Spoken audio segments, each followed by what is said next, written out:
Bom dia! Bom dia, pessoal.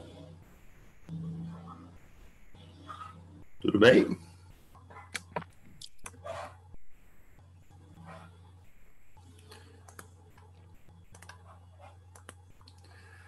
Estão me vendo? Estão me escutando?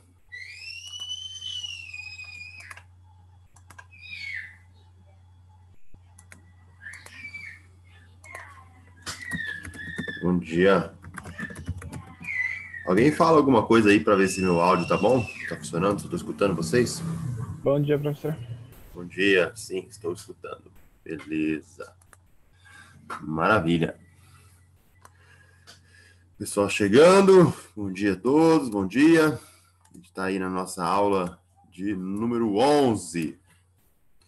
Vocês já estavam com esses slides aí desde segunda, né? Eu já havia mandado aí basicamente todo o conteúdo de slides.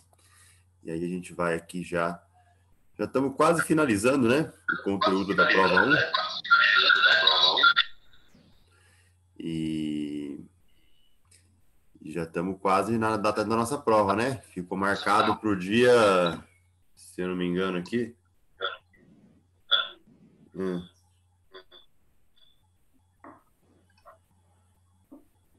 Espera só um pouquinho. É o calendário nosso aqui.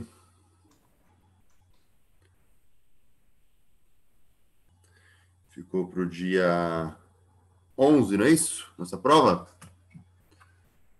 Prova para o dia 11. Isso, André. Isso. Inclusive as listas, né? Ali, elas estão todas para o dia 11, né? Aí no nosso Google Classroom. Beleza? Então fica aí já também já no aqui marcado para gente. Bom, vamos lá, vamos começar, né? Vamos falar aí hoje de força elástica, trabalho de força variável e também de potência. Primeiro, né, antes de tudo, vamos aí falar da força elástica, né? O que é força elástica? Sempre quando eu tiver aí uma mola envolvida, né, são aí molas, elásticos, né, coisas que são deformáveis, eu vou ter essa força atuando. E ela é uma força do tipo variável. Né? Por que é uma força variável? Porque ela vai depender de quão comprimida ou de quão esticada está a mola, certo? Justamente, né, porque ela é uma força que age no sentido de restauração do equilíbrio. Né? Como assim restauração do equilíbrio, professor? Como é que funciona essa ideia aqui? Bom, para vocês terem uma ideia, eu tenho aqui uma molinha comigo aqui, ó. Eu vou interromper o compartilhamento. Vocês estão me vendo, né? Certo? Ó, eu tenho uma mola, essas molas de brinquedo aqui, né? E o que é o equilíbrio da mola? Tá? Então eu vou deixar a mola aqui, ó, bonitinha, paradinha até, ó. Isso aqui é a posição de equilíbrio da mola. Se eu puxo a mola para baixo, né, se eu distendo ela, ela oscila, ela vai bambolear até que ela volta na posição de equilíbrio. O mesmo acontece se eu comprimo a mola. E aí depois eu solto e ela fica aqui na posição de equilíbrio. Né? Ela vai oscilar, oscilar, oscilar até chegar na posição de equilíbrio. Beleza? Então, por isso que essa força que age aí sobre as molas, ela é uma força do tipo restauradora.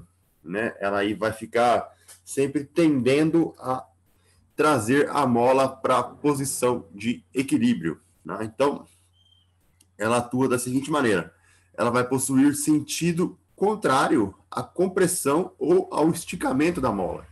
Então, olhando nesses desenhos que a gente tem aqui, ó, né, do nosso lado direito, então tá aqui o meu bloco no equilíbrio, né, na posição aqui, a mola relaxada.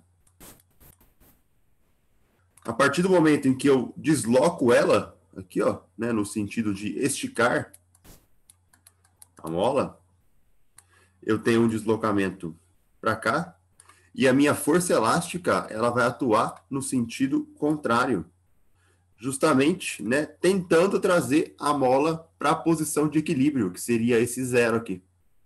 Então, a força sempre tende a trazer a mola à posição de equilíbrio. O mesmo acontece, né, quando eu estou aqui comprimindo, né, nesse exemplo de baixo aqui, na compressão. Comprime. Estou com M aqui.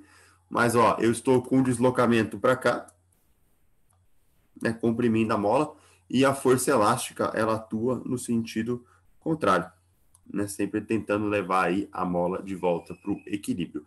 Essa força elástica, ela tem um módulo, né, uma formulinha aí para ser calculada, ela é sempre dada como menos KD, né, a lei de Hooke, aonde o D é o deslocamento, né, que pode ser X, Y, Z, dependendo aí da direção, né, que a gente está esticando, comprimindo a mola, e o K, esse Kzinho aqui, ele é o que a gente chama de constante elástica da mola, né? Quanto maior a constante elástica, né, mais rígida é a mola. Vocês já devem ter visto molas na vida, né? Eu tenho molas duras e molas moles, certo?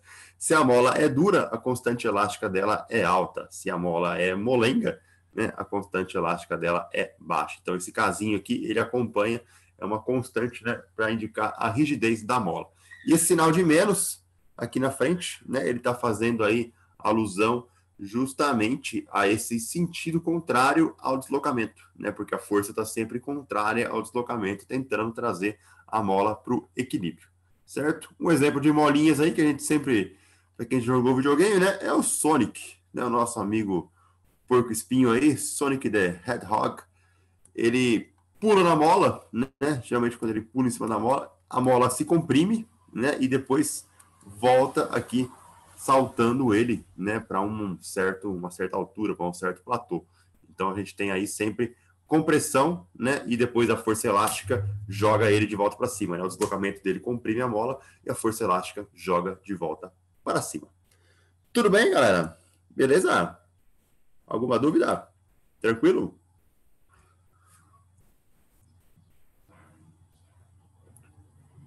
Fácil, né? Tudo bem?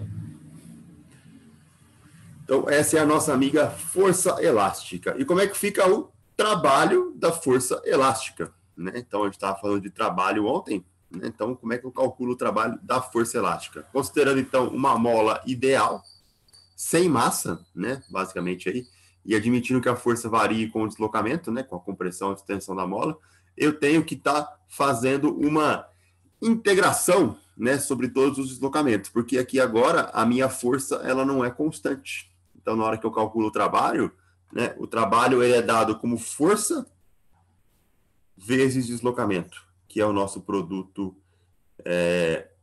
escalar. Só que esse deslocamento não é constante, né? E a força também depende do deslocamento. Então, a ideia aqui agora é que eu some, né, ou integre sobre todos os deslocamentos possíveis.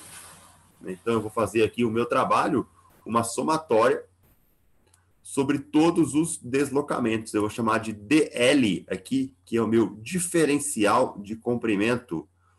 No caso, se ele estiver na direção X, meu DL vai ser chamado de DX.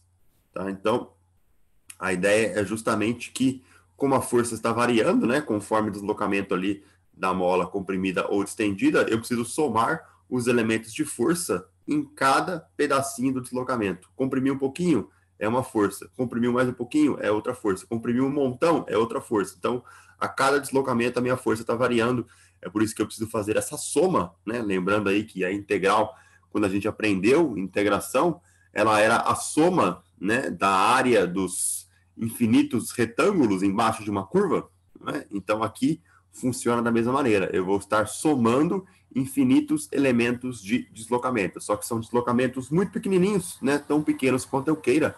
Por isso que eu chamo isso de diferencial de comprimento, né? Que são aí os elementos de deslocamento. Então, fazendo isso, né? Substituindo aqui esse DL, que é o meu deslocamento, se fosse vertical, se fosse horizontal, poderia ser DY ou DX, DZ, né, dependendo aí da direção. Então, substituindo a força pela força elástica e o DL por DX, né, aqui na nossa integralzinha, aí a gente tem força elástica menos KX, né, uma vez que o deslocamento aí está na direção X.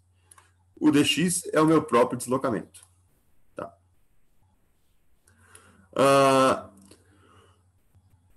Os limites de integração, né? Isso daqui vai de um x inicial até um x final, né? Que seria aí o meu deslocamento de início e o meu deslocamento final.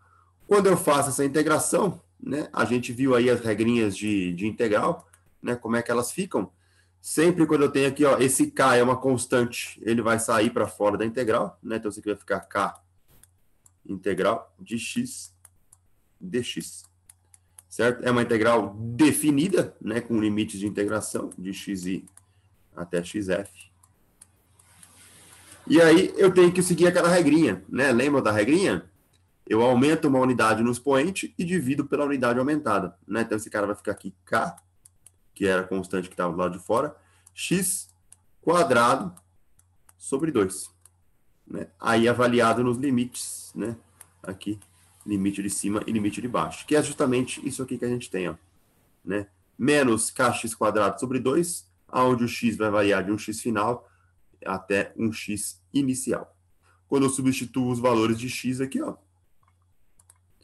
então eu vou substituir o x final aqui no lugar de x e o x inicial aqui no lugar de x. Lembrando que a substituição é sempre feita, né? O de cima menos o de baixo. Então vai ficar aqui menos kx final quadrado sobre 2. Os de baixo aqui, ó, é um menos, né? Menos com menos vai dar mais. Então, mais kxi quadrado sobre 2. Então, esse é o trabalho aqui da minha força elástica. Caso eu considere que o meu ponto inicial seja o ponto de equilíbrio, né? Ou seja, aí o meu xi igual a zero, né? O trabalho da força elástica ele fica como menos kx quadrado sobre 2. Só que esse trabalho ele pode ser ou positivo ou negativo, né? Dependendo do deslocamento da mola, da extensão ou compressão e das posições iniciais x0 e x final. Tudo bem? Tudo certo, galera? Pegaram a ideia?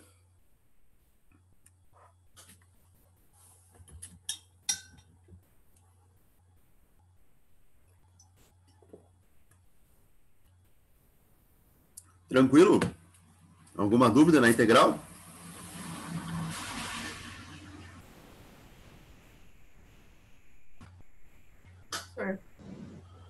Por que ficou positivo ali mesmo, o K? Porque aqui, ó, né, é o limite de cima substituído no limite de baixo, né? Então aqui, ó, ele fica menos kx quadrado sobre 2, certo? Nos limites substituídos aqui.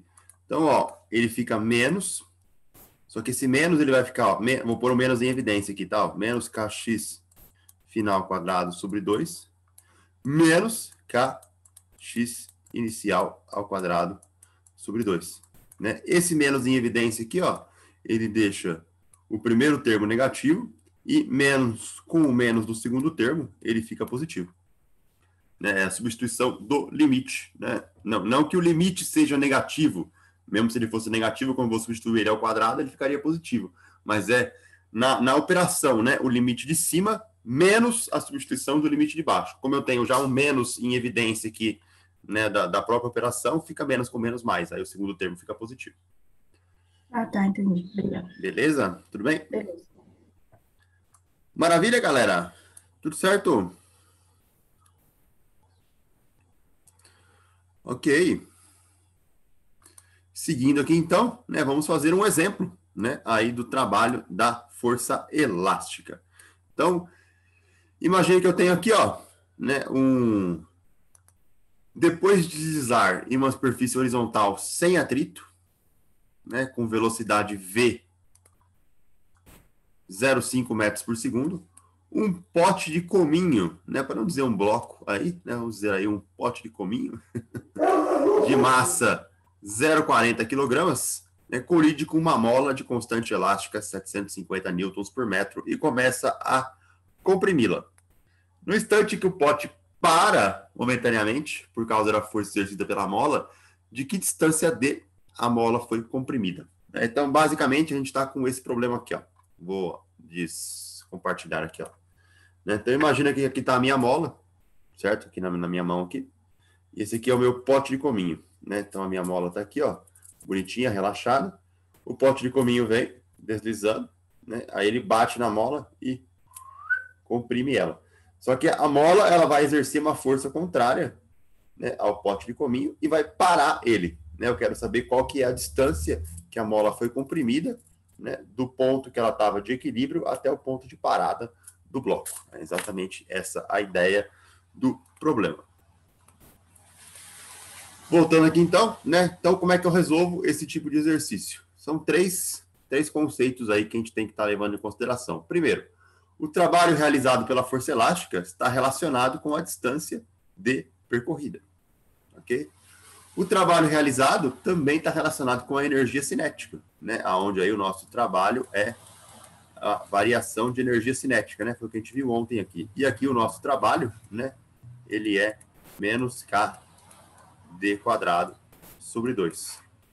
A energia cinética tem um valor final nula, né? Porque o bloco vai estar parado, né? O nosso pote de cominho vai estar parado, porque ele está momentaneamente em repouso. Então, eu consigo fazer uma igualdade, né? Aí de trabalhos. Eu igualo o trabalho do primeiro termo e igualo o trabalho do segundo termo, certo? Igualando os dois trabalhos aqui, ó.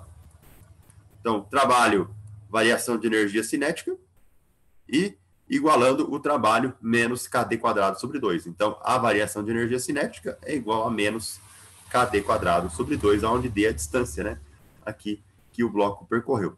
Como o k final é zero, né? Então, esse termo aqui é zero, né? Ficou menos meio de mv quadrado, menos meio de kd quadrado. Os dois termos são negativos, então eu posso aí trazê-los para positividade sem medo de ser feliz. Cancelo os meios aqui, né? Ó, meio com meio vai embora. E aí eu vou isolar o d. A expressão ficou mv quadrado é igual a kd quadrado. A minha incógnita é justamente o dzinho, né? É ele que eu quero. Então eu isolo, né? Eu passo o k dividindo, depois tiro a raiz dos dois lados, né? Vai ficar aqui d igual a m raiz de mv, né? Raiz de m sobre k. Eu conheço todos os valores. Então aqui o v 0,50, o m 0,40 e a constante elástica 750 newtons por metro. Quando você faz essa conta aqui, isso aqui vai dar 1,210 a menos 2 metros, ou seja, 1,2 centímetros. Maravilha! Tudo bem?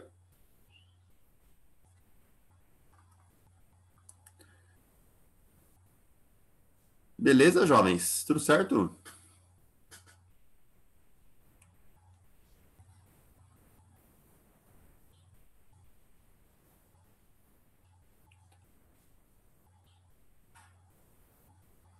Pessoal, vocês estão me vendo, me escutando? Tudo bem aí?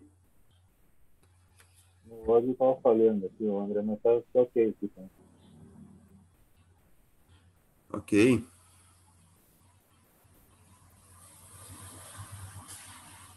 Só o Fábio e a Isabela pegaram a ideia, gente? Gabriel, Alessandra, Elson, Carolina, Fernando, Giovana, Isabelle, Kaline, Kathleen, Larissa, Leandro, Leonardo, Lucas, Mariana, Matheus, Murilo, Natália, Nicolas, Rafael, Tamires, Tawari, Vinícius, tudo certo, gente?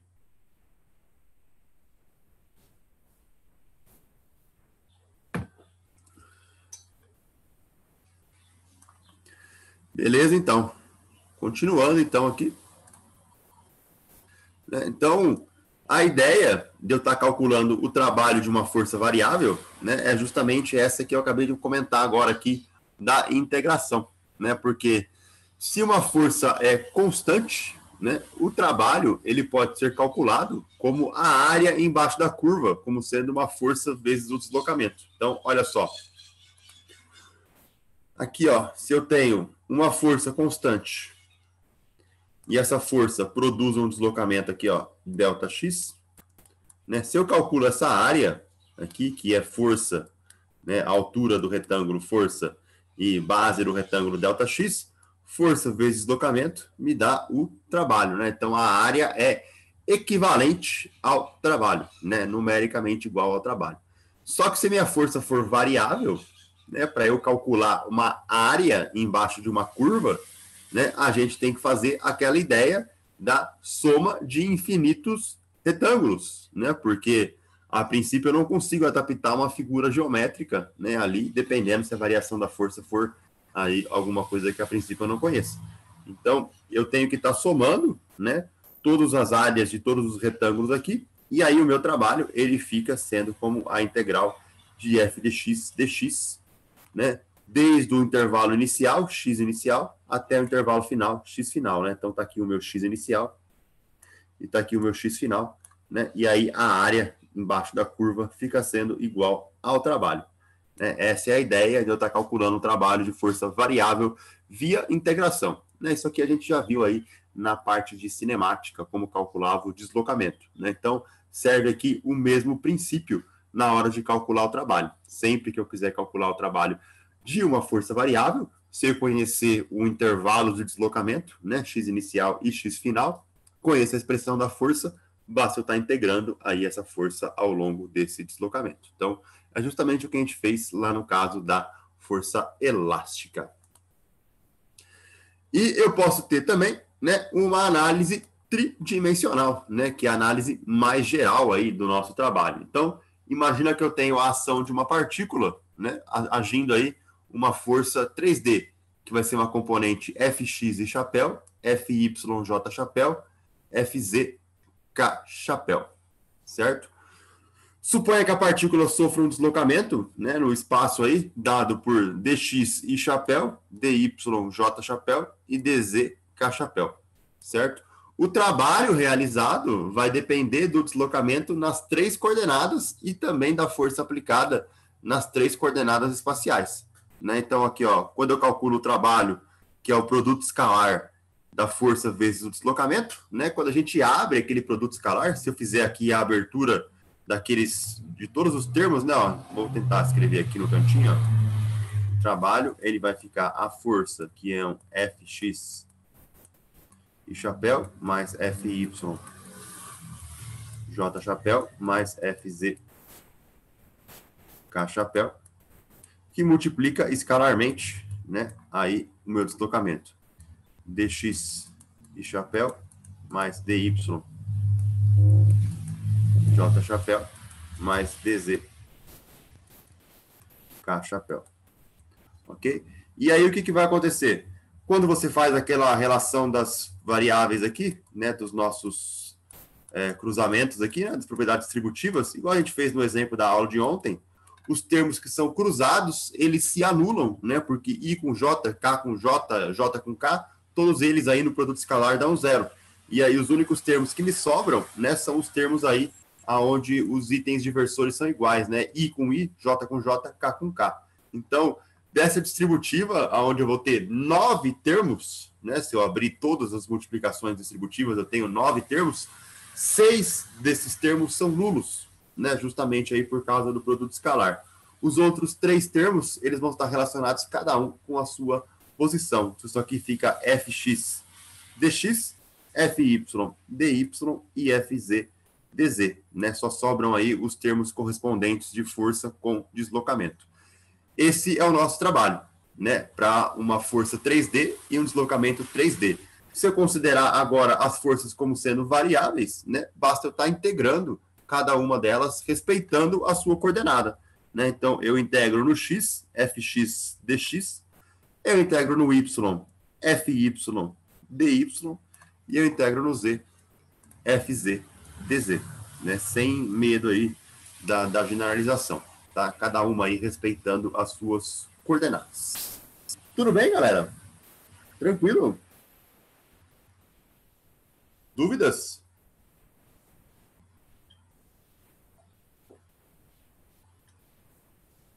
Ô, André, Diga.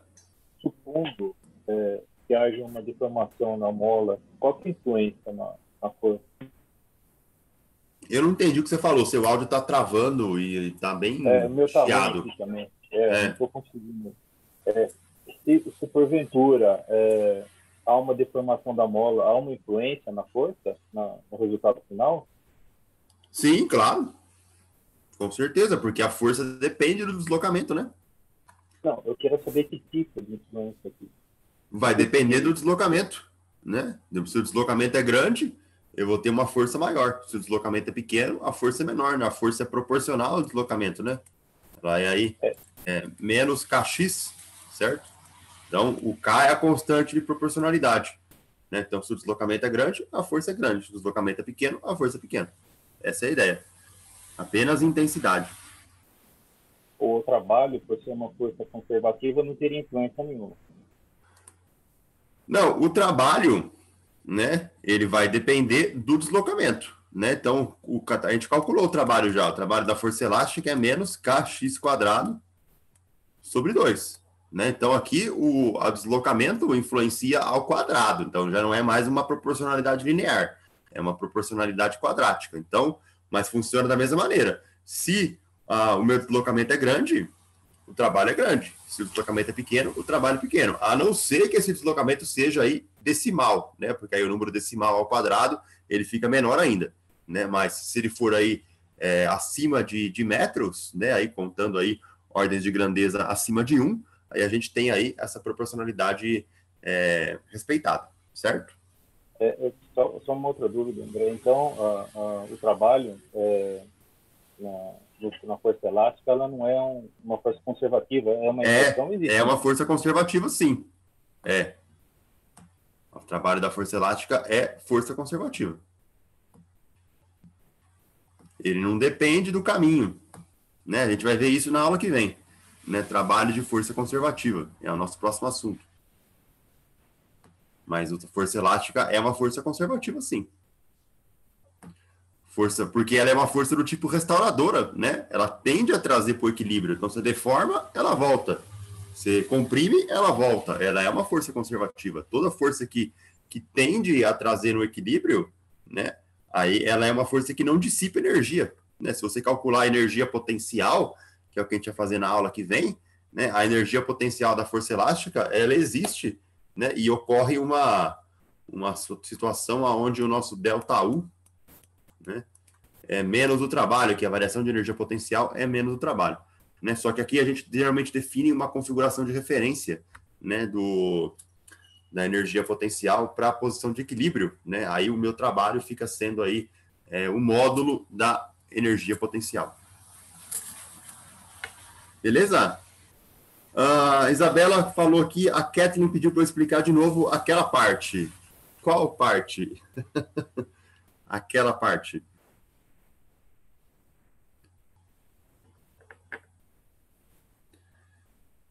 Do trabalho da força elástica, que está lá atrás, ou aqui nesse slide?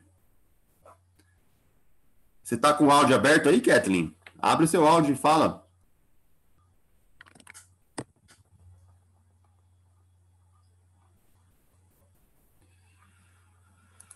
Essa parte aqui?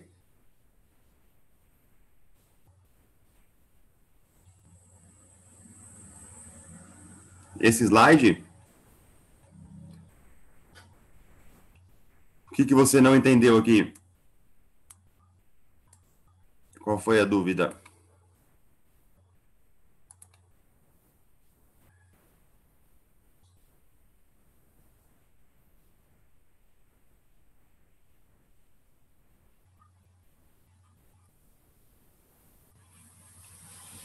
Essa parte aqui embaixo? Aqui, ó, eu substituí os limites, né? Aqui de integração, né? Ó, então, vou lá, eu vou colocar esse menos aqui em evidência, né? Eu fiz aqui uma hora na aula, aqui, vou fazer de novo. Ó. Então, esse menos está em evidência aqui, ó. K sobre 2, substituído x² no primeiro termo aqui, ó, x final, substitui aqui. Então, x final ao quadrado. Lembra quando a gente faz integral? Como é que fica a substituição dos limites? Não é o limite de cima substituído menos o limite de baixo substituído? Não é assim que a gente faz integral definida? Certo? Então, aqui agora, ó, vai entrar um outro menos, né? Porque agora eu vou substituir o limite de baixo, certo? Então, aqui vai ficar K sobre 2, com o limite substituído aqui agora, né? Ó, x inicial no lugar do x final. Então, x inicial ao quadrado, fechou parênteses. certo? Esse menos que está aqui fora, aqui, ele não está em evidência? Concorda?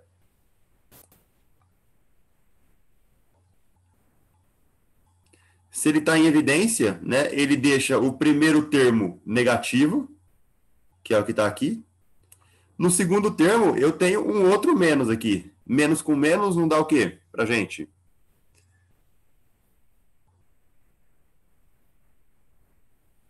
Mais, né? Então tá aqui, ó. Tá o outro termo aqui positivo. Né? Por isso que esse menos em evidência aqui, ó, ele deixa o primeiro termo negativo e deixa o segundo termo positivo. Né? Aí o que acontece? Eu considero o meu x inicial zero.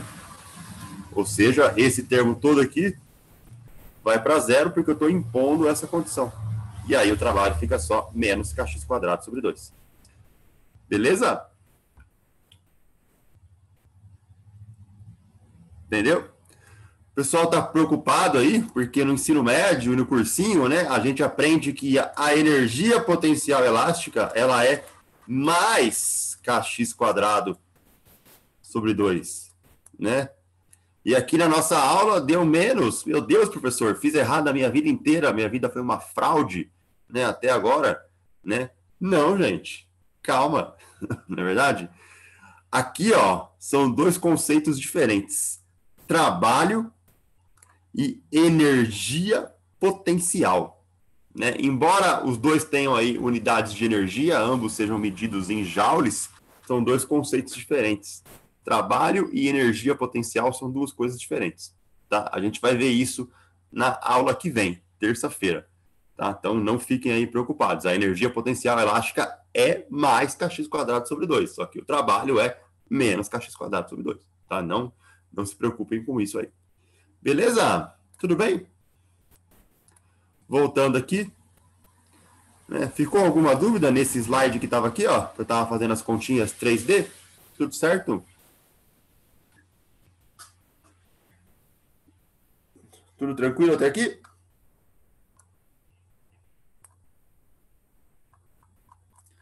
Ok. Então tá bom. Então, dando sequência, né?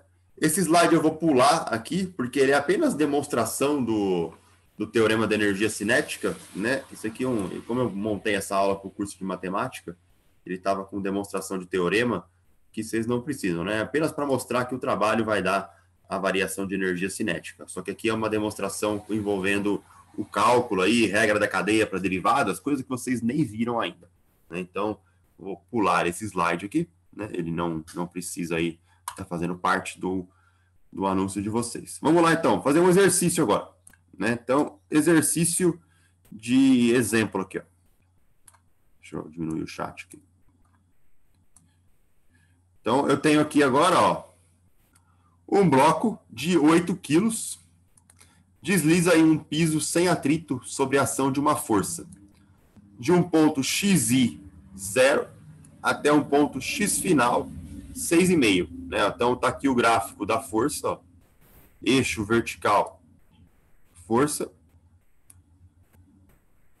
eixo horizontal,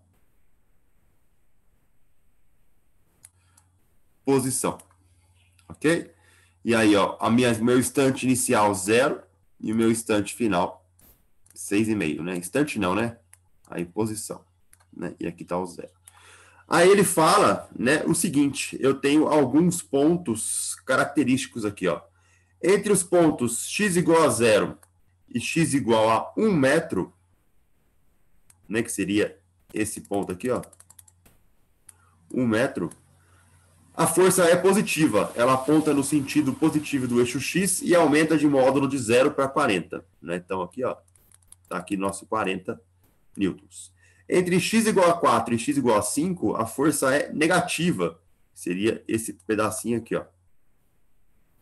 Né? E aponta no sentido negativo de x e aumenta de módulo de 0 para 20 newtons. Então, tá aqui, ó.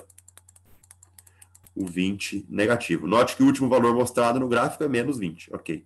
A energia cinética do bloco no ponto x1 é K1, 280 joules. Qual é a velocidade dos blocos no ponto x1 igual a 0, no ponto x2 igual a 4 e no ponto x3 igual a 6,5? Então, ó, aqui tem uma bagunça com notação aqui, mas vamos deixar ficar claro aqui, ó. Né? Aqui estão as posições 0, 1, 2, 3, 4, 5, 6, até 6,5, né? Que é o que está aqui no gráfico. Só que aí é o seguinte, ele chamou os pontos aqui característicos, ó, um ponto x1 igual a 0. Seria esse pontinho aqui, né? Então, o meu ponto x1 é o ponto 0. O ponto x2 é o ponto 4, né? Que seria esse ponto aqui. x2. E o ponto x3 é o meu 6,5. Seria esse ponto aqui. Então, na verdade, ele quer que você calcule, né, a velocidade do bloco nos pontos, né, aonde a força cruza o eixo das coordenadas, né, que seria aqui o meu x1, que seria o ponto de início, o x2, que é onde ela está cruzando aqui no 4, e o x3, aonde ela está cruzando no 6,5, né? É exatamente esses pontos aqui que ele está querendo, né? Ó. Então, ó, o x1 no 0, o x2 no 4, né? Aí o V2, né? E o V3 no x3, que é o meu 6,5. Então, ele quer que eu calcule a velocidade nesses pontos aqui. Tudo bem? Deu para pegar a ideia? E ele me disse, né, que a energia cinética do bloco no ponto x1, né, no início ali, é 280 joules. Então, a ideia nossa, basicamente, é aplicar o teorema da energia cinética, né, para trabalho e variação de energia cinética para calcular as velocidades. Então, vamos lá. Então, primeiro caso aqui, ó. A velocidade em x igual a 0 é fácil de calcular, porque a gente conhece a energia nesse ponto.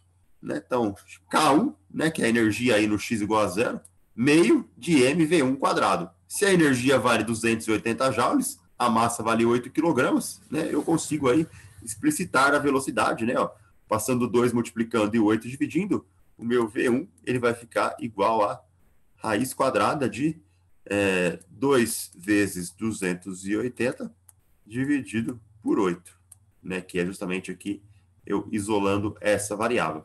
Fazendo essa continha, a gente vai chegar aqui a velocidade V1, né, é aproximadamente aí 8,4 metros por segundo. Então, eu sei qual que é a velocidade nesse ponto aqui, né, aí no ponto x igual a 0. Agora, o que acontece? O bloco, enquanto ele se desloca de x igual a 0 para x igual a 4, né, a curva está acima do eixo x, o que significa que o trabalho da força sobre o bloco é positivo. Então, o que eu vou fazer? Eu vou calcular essa área aqui, ó.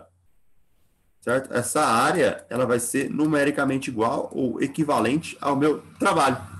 Certo? E como eu sei a energia cinética nesse ponto aqui, eu vou calcular o trabalho, usar o teorema da energia cinética, onde o trabalho é igual à variação de energia cinética, e consigo descobrir depois quanto vale a velocidade no ponto 2. É justamente essa a ideia. Ok? Então, o primeiro que eu tenho que fazer é calcular essa área aqui, né? A área aqui do trabalho entre 0 e 4 no deslocamento.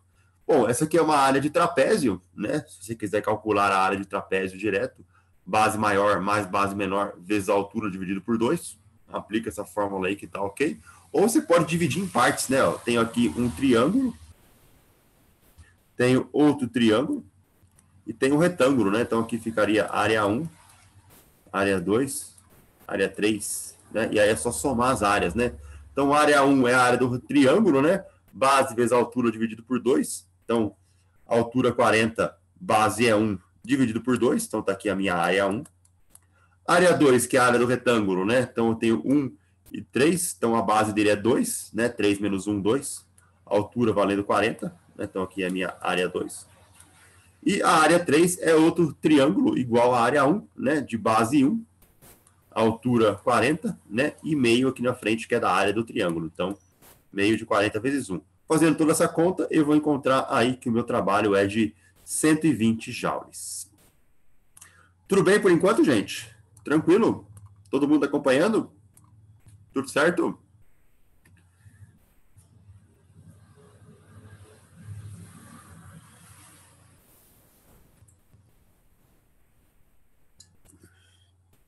Ok.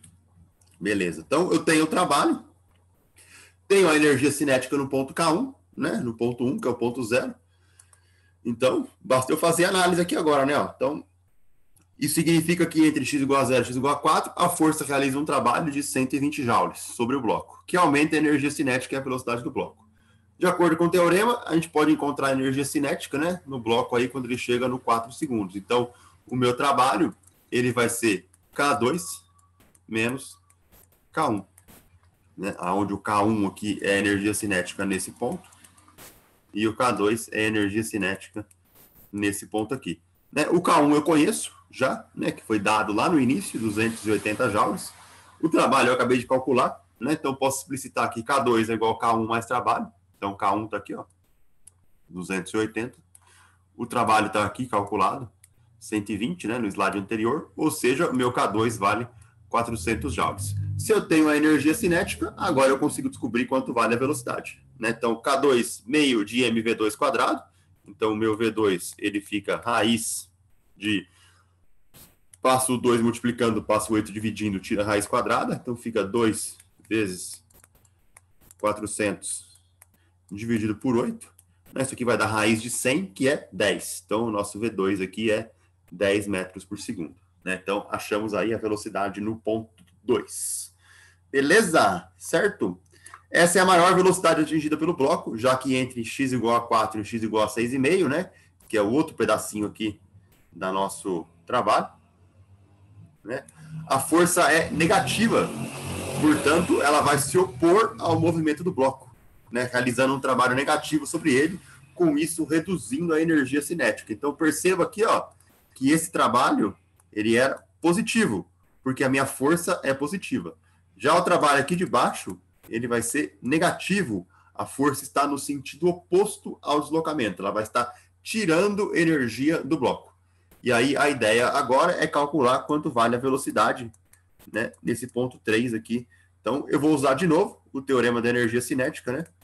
ΔK é o meu trabalho, calculo essa área aqui de baixo, né? Eu já tenho agora esse valor aqui de cima, encontro o K3 e encontro quem é a velocidade ali no ponto 3. Fazendo isso, né? Justamente essa análise aí. Então, ó, entre x igual a 4 x meio, a força se opõe ao movimento, né? Então, vamos calcular essa área aqui, ó. Essa área, de novo, pode ser calculada como um trapézio, ou posso estar aí quebrando em 3 áreas, né? Ó, área 1, área 2 e área 3. Então, área 1, área do triângulo, né, ó, base é 1, altura é 20, né, meio de 20 vezes 1, tá aqui a minha área 1. Área 2, área do retângulo, né, base 1, né, altura 20. Área 2. E aí, a minha área 3 tá aqui, né, é outro triângulo, né, a altura é 20 e a base é meio, né, então meio 20 aqui, certo? Somando todo mundo, eu vou ter um trabalho de 35 joules. Só que esse trabalho é um trabalho negativo, né? Justamente aí porque minha força está apontando no sentido contrário ao deslocamento. Então, esse 35 aqui, ele tem que ser negativo, menos 35. E aí eu vou usar o teorema da energia cinética, né? O K3 menos K2, né? Onde o meu ponto 2 é esse ponto aqui, certo? E o ponto 3 seria esse ponto aqui.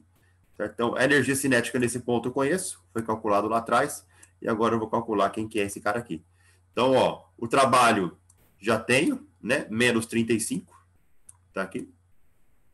A energia cinética no ponto 2 foi calculado já, era 400 joules, e eu consigo descobrir quem que é o K3, né? Valendo aí 365 joules. Com o K3 em mãos, né, aí eu posso usar a energia cinética, meio de mv3 ao quadrado, né, ou seja, o meu V3 aí vai ser raiz quadrada de 2 vezes 365 dividido por 8, né? Fazendo essa continha, isso aqui vai dar aproximadamente 9,6 metros por segundo. Beleza, galera? Tudo bem? Tranquilo? Dúvidas? Tudo certo?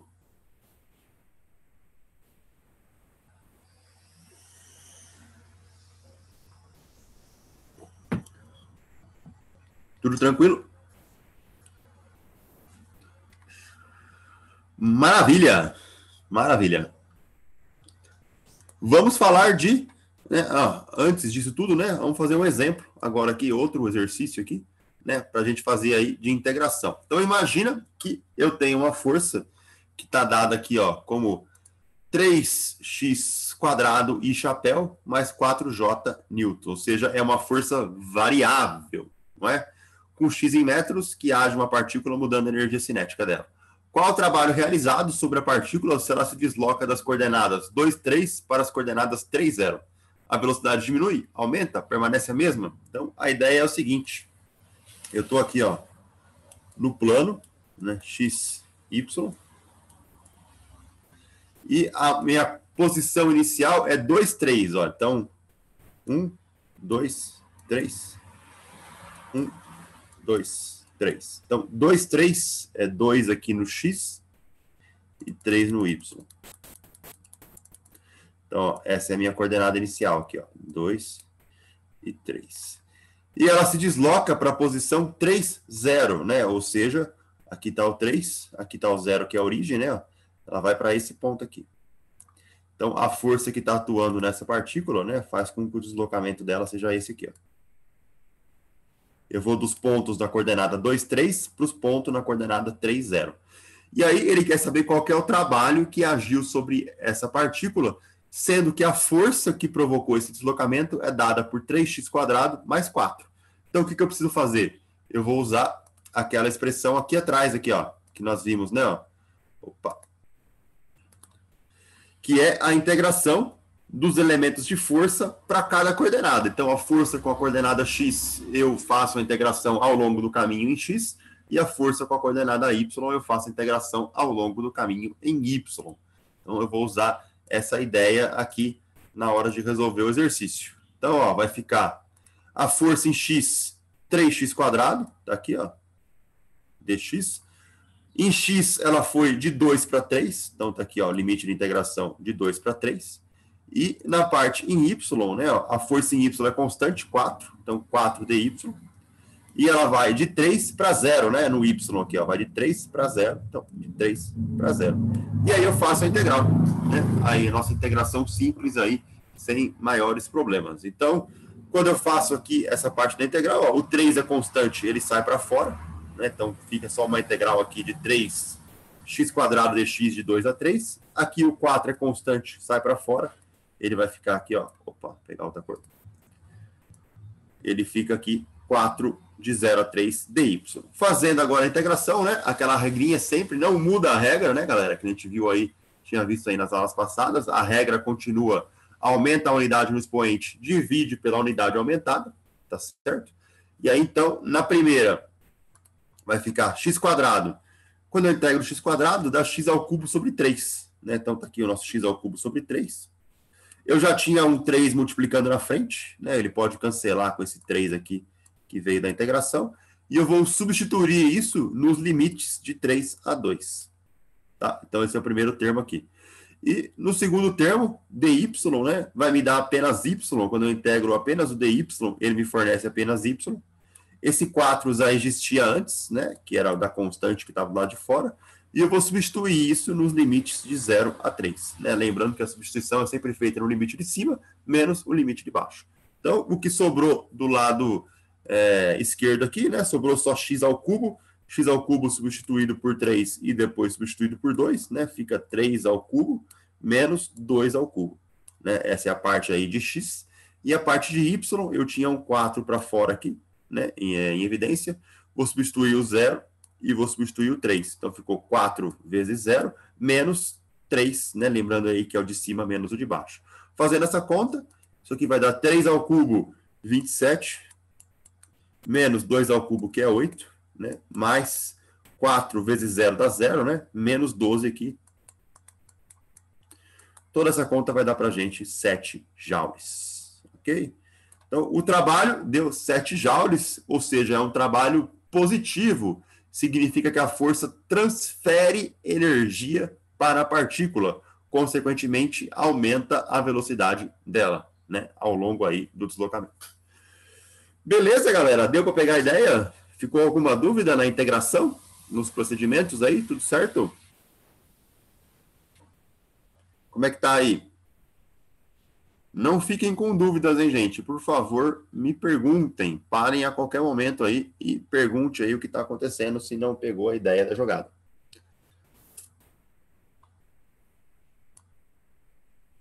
Tudo tranquilo?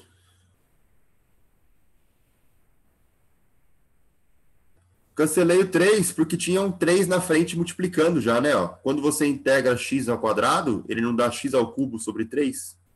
Né? Eu aumento uma unidade no expoente e divido pelo cara que foi aumentado. Então, esse 3 estava multiplicando e esse 3 estava dividindo. Aí eu acabei cancelando um com o outro. Por isso. Tudo bem, Kathleen? Entendeu? Ok.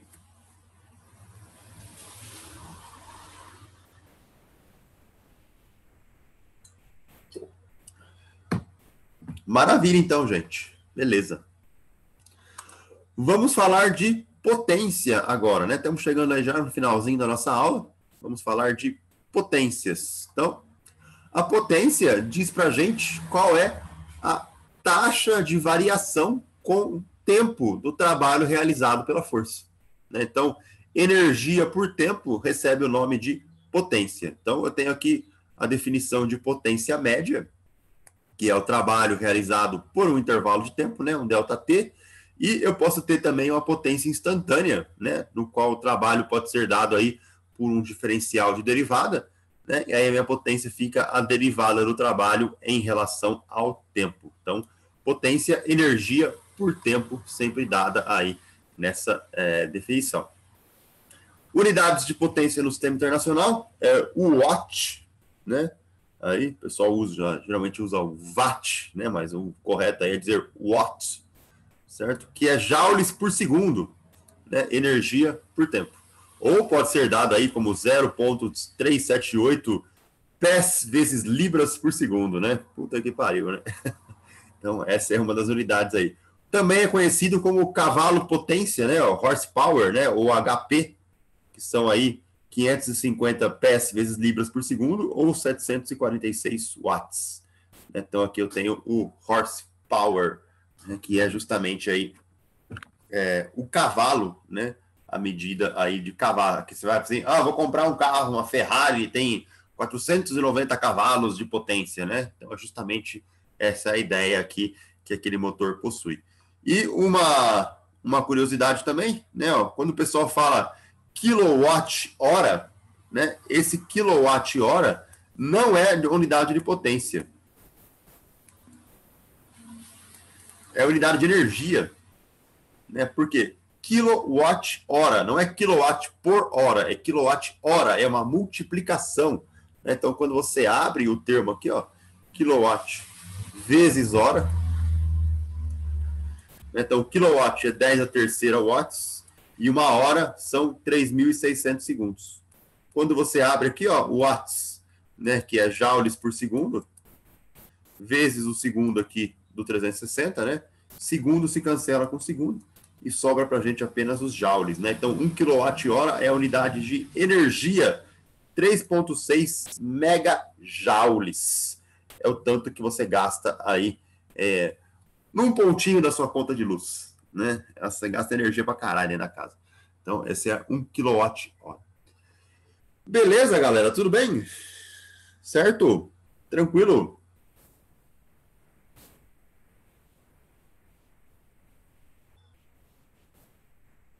A gente pode escrever a potência também em termos da força.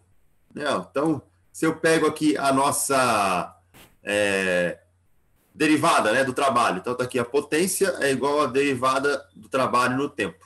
Só que o trabalho ele é dado aí pelo força cosseno do ângulo, né, dx, que é o nosso produto escalar. Né? Aí o trabalho é o produto escalar da força vezes o deslocamento. Certo? Como aqui é um diferencial, aqui eu estou usando dx também, né? Só que se você pegar o seguinte, né? Quando eu abro o produto escalar, ele fica força vezes x vezes o cosseno do ângulo aí, como a gente viu ontem. Só que aqui eu estou dividindo pelo tempo, né? Estou derivando no tempo. Então, se eu pego aqui, ó, dx dt, é a derivada da posição no tempo. Isso daqui é a minha velocidade. Então, eu posso escrever a potência em termos da velocidade e em termos da força. Como a força e a velocidade são vetores, né? E aqui esse cosseno de φ permaneceu, eu posso escrever a potência como um produto escalar da força vezes a velocidade, né? Como ambos são vetores, então a minha potência é força vezes velocidade, produto escalar entre eles. Certinho? Tudo bem? Então essa é uma outra maneira aí de estar escrevendo a potência. Vamos fazer exercício para fixar esse conteúdo aí de potência, né? Então eu tenho aqui, ó. Opa. A figura mostra duas forças constantes, né, F1 e F2, agindo sobre uma caixa, que seria essa caixa aqui, né, enquanto essa caixa desliza para a direita em um piso sem atrito. Então, a minha caixa está andando para cá. Ó. Esse é o deslocamento dela, né, andando para a direita. Velocidade para a direita, deslocamento para a direita. A força F1 é horizontal de módulo 2 newtons, está aqui a minha força F1, apontando para a esquerda, e a força F2 está inclinada para cima de um ângulo de 60 graus em relação ao piso, e tem módulo de 4 newtons. Então, está aqui a minha força F2 fazendo esse ângulo de 60 graus. A velocidade escalar da caixa em um dado instante de tempo é 3 metros por segundo. Como ela está andando para a direita, isso aqui é 3 e chapéu, né, metros por segundo, aí a unidade vetorial. Qual é a potência desenvolvida pelas duas forças que agem sobre a caixa e qual é a potência total, né, aí agindo sobre a caixa? Bom, a gente acabou de ver no slide anterior que eu posso calcular a potência, né, como sendo aí força escalar área, né, o produto escalar entre a força e a área não, né, velocidade. Então, vamos fazer justamente isso, calcular o produto escalar entre a força e a velocidade para cada uma delas. Então, vamos lá. Para a força F1, né, que está aqui, ó. Então, lembrando aí que a potência é sempre, né, o produto escalar, potência não é vetorial. Opa. Então, força vezes velocidade vezes cosseno do ângulo, né, que é justamente aí a nossa relação de produto escalar. Então, está aqui a minha força, F1, velocidade, cosseno do ângulo. Perceba que entre a velocidade e entre a força, existe um ângulo de 180 graus. Aqui, certo? Então, o cosseno vai entrar aqui, ó, cosseno de 180. O módulo da força vale 2, a velocidade vale 3.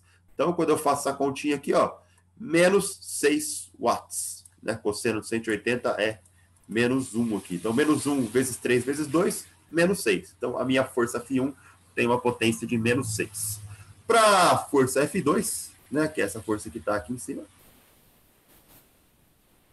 Então, eu vou ter aqui o mesmo esquema, né, ó, força 2 vezes velocidade vezes cosseno F2. O cosseno agora é 60 graus. Então, o produto escalar 4, que é o módulo da força, velocidade 3, cosseno de 60. Né? 4 vezes 3, 12. Cosseno de 60 é meio. Meio vezes 12 dá 6 positivo. Né? Então, essa é a potência para cada força que a gente tem. A potência total, basta eu somar as duas forças. Né? Então, P1 mais P2, menos 6 mais 6, 0. Né? Então, a potência total deu 0. Isso significa que a taxa total de transferência de energia é 0. Né? Eu não estou transferindo energia para esse caixote, nem tirando, nem dando. Isso significa que a energia cinética da caixa não varia. Né? Se a potência deu 0, lembrando aí que o nosso dWdt, né, é a potência, e significa que o trabalho aqui é uma constante. Né? Trabalho constante, derivada de constante no tempo, 0.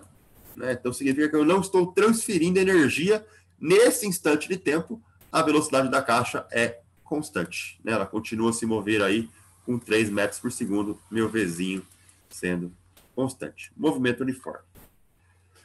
Maravilha, jovens! Tudo bem? Beleza? Dúvidas?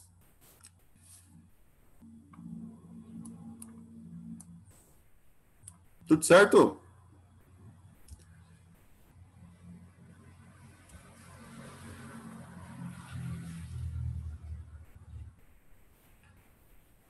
Ok. Aqui ficam os exercícios de frequência semanal, né? Para vocês estarem brincando aí depois, certo? Aqui tem um exercício bem legal aqui, ó. Uma equipe de salvamento retira um espeleólogo ferido no fundo de uma caverna. Olha só, né? Vocês, geólogos aí, um dia, né? Salvando um companheiro, né? Preso aí no fundo de uma caverna, certo? É só para fazer uma alusão aí com o curso de geologia. Beleza, então, galera? Certo? Então, a gente, se não temos dúvidas, a gente fica por aqui. A gente se vê aí na semana que vem. Um abraço, tudo de bom, boa semana e se agasalhem, né? O frio está começando aí. Um abraço, tudo de bom. Tchau. Falou, André, obrigado. Falou. Prof, Diga. ali tá qual é o realizado, o quê? Não entendi, Isabela, desculpa. Ah, tá, porque tem um negócio lá na frente. Não, é porque não tava aparecendo trabalho, aí deu a entender que tava qual é o realizado em cada etapa. Ah, tá, entendi. Tranquilo, obrigado. Beleza. Então tá bom. Um abraço, galera. Tudo de bom. Tchau, professor.